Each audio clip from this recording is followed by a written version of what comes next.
the Canada-China Committee in 2019 could have done exactly the same job as the ad hoc committee did, and we could have had the documents 3 years ago. The ceaseless assessments released yesterday make it clear the PRC is and was actively recruiting top Canadian scientists to plunder Canada's research and intellectual property. The assessments also make clear that the PRC wants to weaponize this civilian research for military purposes against us and our allies. Knowing what we know now, will the government halt all collaboration between the Winnipeg National Microbiology Laboratory and any entities and individuals in the People's Republic of China?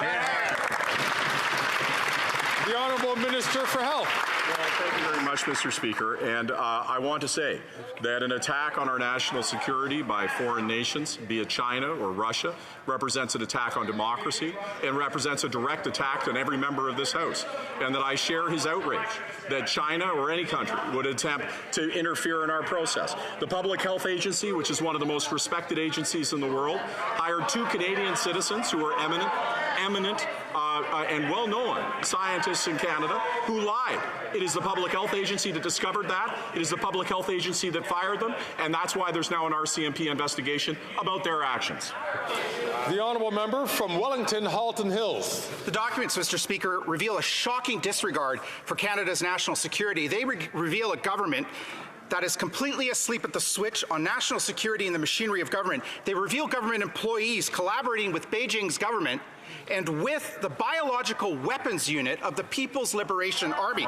Equally shocking are the health minister's comments. He said yesterday there was no evidence of actual breaches at the lab and no sensitive information actually left the country. The documents say otherwise. Does the minister stand by those comments? The Honourable Minister of Health. Mr. Speaker, the 2 Canadian scientists in question were well known for their work in virology and had spent their time working on health treatments for those that were suffering from viruses. They are collaboration. There is absolutely no evidence of the thing that the member opposite is suggesting, and I do not think that it is at all appropriate to suggest that they were involved with weaponization or things of this nature. They have all the documents, they can see all the information. We have waived all the normal considerations, not only of national security, Mr. Speaker, but of employee relationships that normally are kept confidential. It was our government that did that. That's why they have this information. The Honourable Member from Cumberland, Colchester. Speaker, scientists working with Ebola at Canada's only Level 4 lab collaborated with the People's Republic of China Army Major General. Sadly, this story does not end there. Dr. Chu was able to gain access to the lab for students from China, and it gets worse. A scientist from the Academy of Military Medical Sciences, the research arm of the PLA, known to work on biology-enabled warfare. How did so many citizens from a hostile superpower gain access to Canada's top lab? Is it because the Prime Minister admires China's basic dictatorship? The Honourable Minister of Health.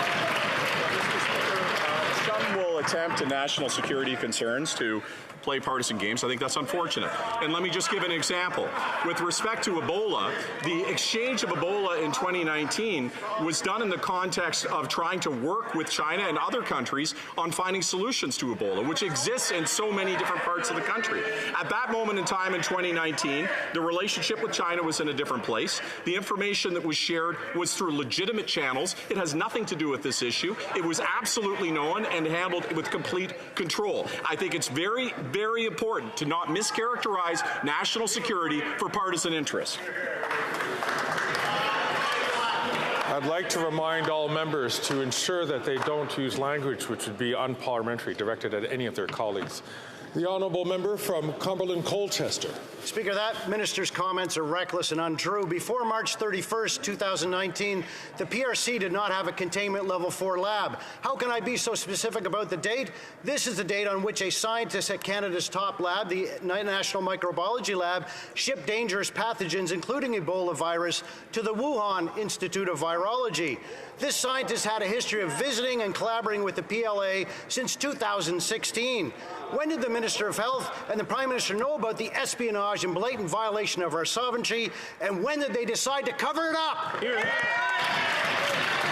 The Honourable Minister of Health.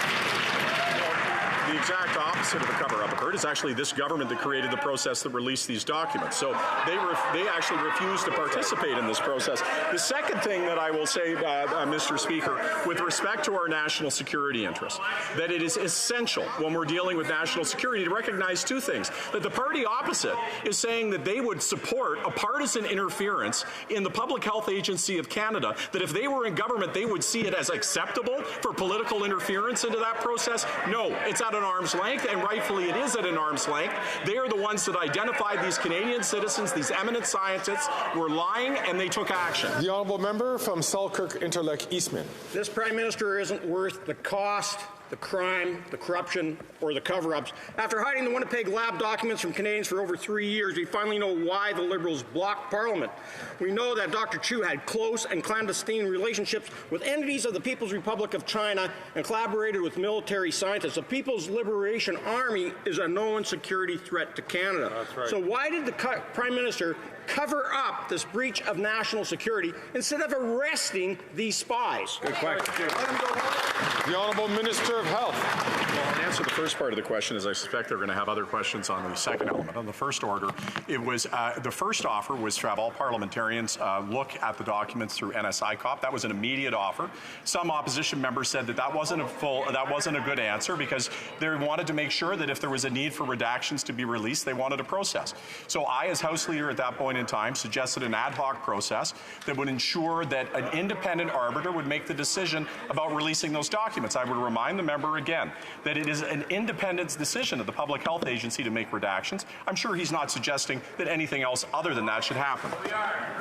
The honourable member from Selkirk Interlake That Eastman. House Leader actually sued the Speaker. Dr. Chu maliciously shared technology and materials from the Winnipeg labs with Major General Chen, one of Beijing's top commanders at the Academy of Military Medical Science. The Academy is described in the CSIS documents as the highest medical research institution of the People's Liberation Army of the PRC and has offensive biological weapons capabilities. And one of its objectives is to transform the results of basic civilian research into military applications and biotechnologies. The Chinese military can now make more biological weapons and potentially use them against Canadians and our allies. Why did the Prime Minister cover up this national security threat? The Honourable Minister of Health. I've already said that the documents first were released and then the additional redactions were actually commenced by us. The second point is when the member says maliciously, we don't know what their intention was. That's the purpose of an RCMP investigation. Secondly, these are individuals that I am deeply concerned about, like the member opposite. And in a process of due process, we understand what they did. With respect to the Chinese government, the military and the government and academia and scientists are all part of their military. That means that any connection that they had whatsoever would have touched that. And so I think it's careful not to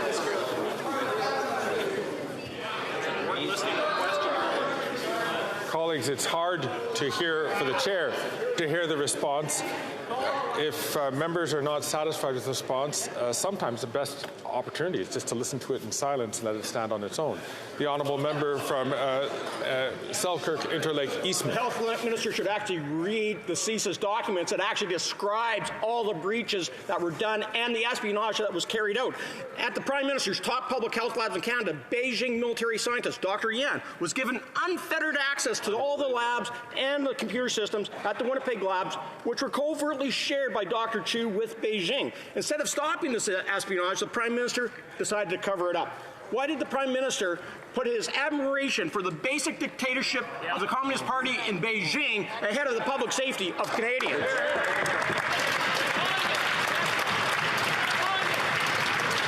The Honourable Minister of Health. Mr. Speaker, I think it's important to step back and really consider what the Conservative Party is saying here.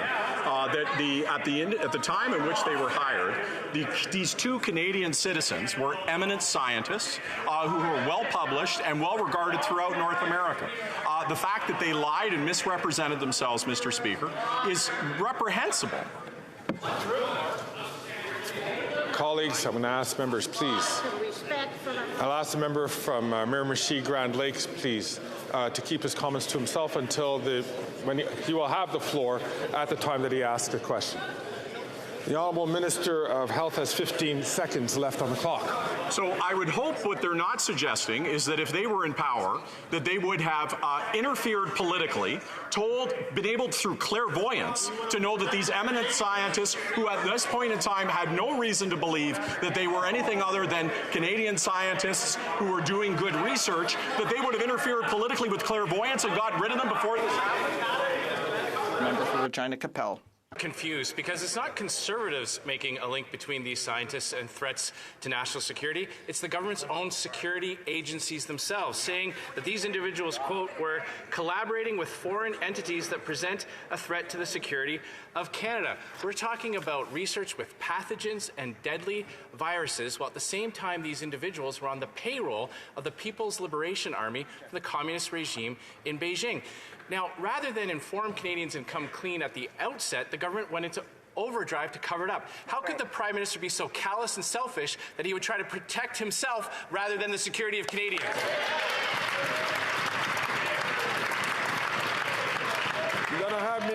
The Honourable Minister for Innovation. Speaker, I'm very happy to answer to my colleague because Canada has shown leadership when it comes to national security, Mr. Speaker. That's something the Conservative will not want to highlight to Canadians. But let me refresh their memory because they tend to be selective when it comes to the facts. On the 16th of January, Mr. Speaker, we announced that we will ban funding for research in sensitive areas. There's 100 entities around the world, Mr. Speaker. We work with our Five Eyes allies. We work with research centers in this country. We work with university, Mr. Speaker. Canadians know that we will always put national security first and defend the interest of Canada. The Honourable Member from Regina Capel. They want to give themselves a gold star that finally 3 years later, after fighting, kicking and screaming to keep these documents hidden, that now they've been released only because Conservatives demanded it. Let's remember the facts. They ignored and refused to comply with 4 parliamentary orders. They took the unprecedented step of taking the Speaker of the House of Commons to court to keep these documents hidden, and then they called a snap election hoping it would all go away. If this was all just an administrative issue, then why the cover-up?